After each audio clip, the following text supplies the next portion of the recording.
बिस्मिल्लाहिर्रहमानिर्रहीम। अव्वल हम सना इलाही जो मालिक हर दा, उसका नाम चितारन वाला किसे मैदान नहीं हरदा। आप मकानों खाली उसने कोई मकान खाली, हर वेले हर चीज़ मुहम्मद रखदा नित संभाली। अज फिर आए हैं आबाई कब्रस्तान, जिथे साढ़े वालदैन, साढ़े चाचे, फूफियाँ, साढ़े दादा दादी और दूसरे बुजुर्ग नहर अपर चनाब के बिल्कुल किनारे ते जिथे असी फिरते रहे टुरते रहे, अज उत्थे ही आए हैं। अबदी नींद सोए ने। वक्ती तौर पर बंदा उदास भी हो जाता है, लेकिन सच्ची गल है कि रूहानी सुकून भी मिलता है। इस तरह मिलता है कि उन्होंने मुलाकात पता लगता है कि मुलाकात साड़ी हो गई। और बड़ा लंबा सफ़र है जिंदगी का लगता है, लेकिन वक्त इस तरह गुजर जाता है। यह अबदाल चीमिया का पिंड है। अबदाल जिथे साडा बचपन गुजरिया। 68 से लैके 78 तक मैं इत्थे स्कूल पढ़ता रहा। मेरे वालदैन पढ़ते रहे 6वीं तक। मेरे ईवन के दादा जी भी इत्थे पढ़े ने। है इन्हां कूचियां इस इलाके यो ही पगडंडियां ते खेलते रहे। अज वक्त बहुत अगे गुजर गया ते वड्डे गुजर गए, नाल दे जा रहे ने, असां भी टुर जाना। ना वो वक्त रहा ना ये रहना। हाँ जी, सदा रब का नाम है। तो जिथे जिथे किस्मत है उत्थे समाना है तुसी व्यू तुहानूं शायद थोड़ा जिहा करीब करके इत्थों थल्ले नहर अपर चनाब है,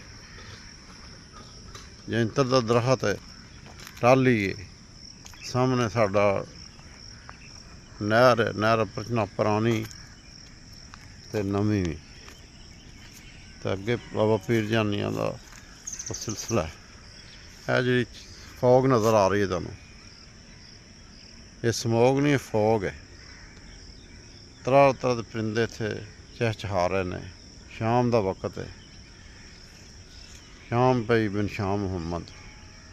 लोए लोए भर लै भांडा जे दुध भांडा भरना। शाम पई बिन शाम मुहम्मद, कर जांदी नहीं तू डरना। ये खूबसूरत मंजर, ये खूबसूरत लम्हे है वो पटरी है जिथों 100 साल तक पटरी जी इथों बड़ी खूबसूरत पटरी होंदी सी। एक्सीजन वगैरह नहर दे जांदे करदे, अंग्रेज़ भी इत्थों गुजरते रहे। नाल पीर जानियां इत्थों साढ़े 2 सहबाब जिहड़े साढ़े नाल पढ़दे हैं क्लास इत्थों आउंदे सन स्कूल, फुमगोली तो आउंदे सन। बहरहाल एक खूबसूरत शाम है, उदासी भी है, सुकून भी है। तो बहरहाल एह्दा नां ही जिंदगी है। तलखियां भी ने, खुशियां भी ने, परिंदे चहचहा रहे ने। कि शिव कुमार बटालवी ने कहा, पाया चिड़ियां ने चीख चहाड़ा। हाँ जी, पट्ठी वालिए चंदे नी पट्ठी वालिए, पीड़ां दा पड़ाका पुंदे, पीड़ां दा पड़ाका पुंदे।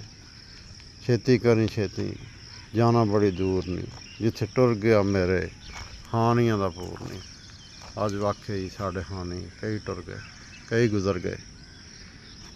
वक्त का राज ही वक्त का हर राज है। हमेशा वक्त रुकदा नहीं। साढ़े पहले सानू भी टुर गए, बड़ा बड़ा अच्छा वक्त गुजरिया। एक सफ़र है चल रहा है जिहदे च ये मुसाफर खाना दुनिया। कुछ देर असां ठहरना है, कुछ देर गुजारना है, चले जाना। बहरहाल अल्लाह करे कि साढ़े लिए आसानियां पैदा करे, असी अपने रब नाल मुंसलिक रहिए, ईमान साडा अल्लाह ताला कायम रखे आखिर तक। बाकी यादां ने एक जैसी चीज़ नहीं रहनी, एहदा ना ही जिंदगी है।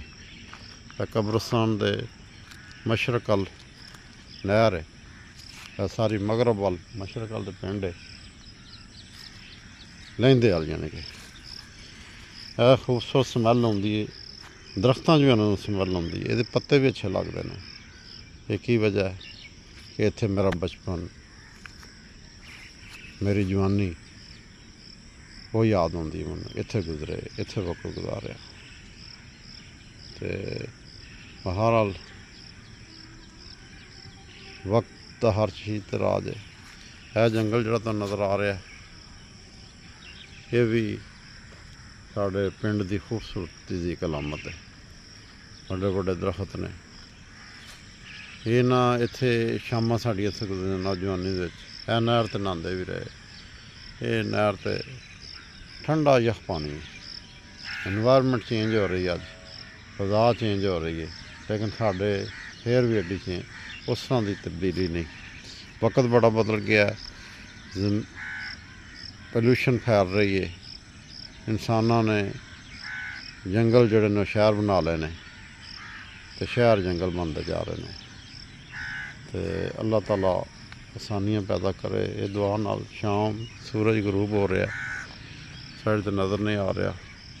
तो मैं इस चीज़ नूं इस कैमरे से कैप्चर कर रहा। तो मैं हुण इजाज़त चाहांगा। रब साडे सब लई आसानियां पैदा करे। लो जी, लै यार हुण वाले रब दे मेले 4 दिनों दे। उस दिन ईद मुबारक होगी, जिस दिन फिर मिलांगे। लो जी, रब राखा, अल्लाह वैली।